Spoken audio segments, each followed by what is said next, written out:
The president's funding request for NASA preparing for first flight on another world, and a new crew heads to the space station. A few of the stories to tell you about this week at NASA.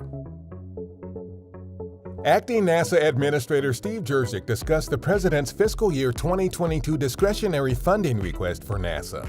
The $24.7 billion funding request It allows NASA to address the climate change challenge in more significant ways than we've had in the past.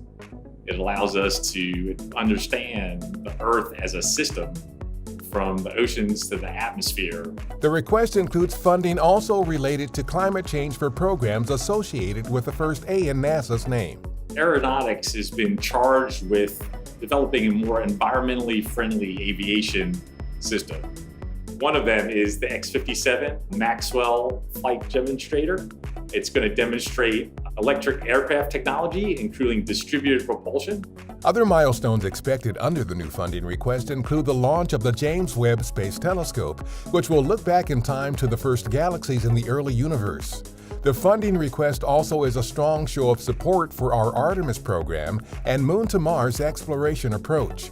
The Space Launch System rocket, the Orion spacecraft, gateway in lunar orbit, and a commercial human landing system will land the first woman and first person of color on the surface of the Moon, and are the systems we will use to establish sustainable exploration and research in preparation for the first human missions to Mars.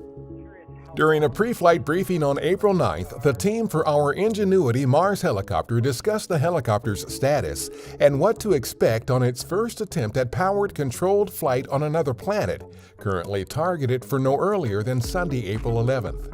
We have carefully designed, we have carefully tested on Earth, we have been checking out carefully on Mars up to now, and it's time to attempt the first flight, and we will test, prove, and learn, regardless of what the outcome is. If Ingenuity flies on April 11th as expected, a live stream confirming the historic first flight is targeted to start around 3:30 a.m. Eastern Daylight Time on April 12th.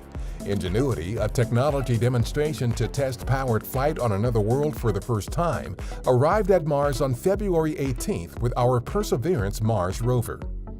The International Space Station's newest crew, including our Mark Vande Hei, blasted off on April 9th from the Baikonur Cosmodrome in Kazakhstan.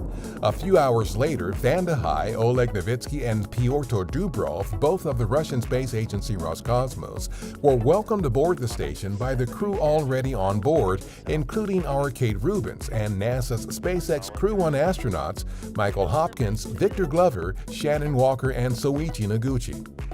April 5th marked a first for commercial spaceflight aboard the International Space Station when the Crew Dragon Resilience spacecraft carrying NASA's SpaceX Crew 1 astronauts autonomously undocked from the forward port of the station's Harmony module and relocated to the space-facing port. The move will enable the extraction of new solar arrays from a SpaceX cargo spacecraft that will arrive after Crew 1 departs. On April 6th, engineers conducted an RS-25 engine test on the A-1 test stand at our Stennis Space Center near Bay St. Louis, Mississippi. The full-duration test is the second in a scheduled series of 7 tests to provide valuable data for development and production of the engines. 4 RS-25s will help power the agency's Space Launch System rocket on future missions to the Moon, including the Artemis 1 uncrewed flight test targeted for this year that will pave the way for future flights with astronauts to explore the Moon and prepare for missions to Mars. NASA's OSIRIS-REx spacecraft completed a last flyover of asteroid Bennu on April 7th to document surface changes that resulted on the asteroid during the mission's sample collection maneuver last October. It will take until at least April 13th to downlink all of the data from the flyby. A survey of the sample collection site could teach us more about the nature of the surface and subsurface materials and the mechanical properties of the asteroid.